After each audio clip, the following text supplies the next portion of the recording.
ఆ చెప్పులు తీసేయాల్సింది టీచర్ తెలుసు కదా.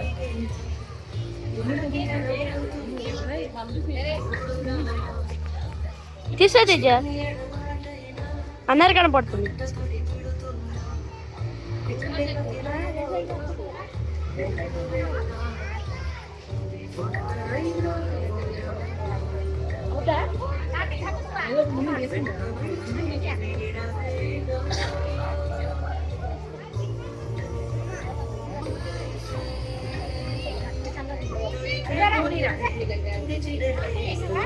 మేడం దే కదా.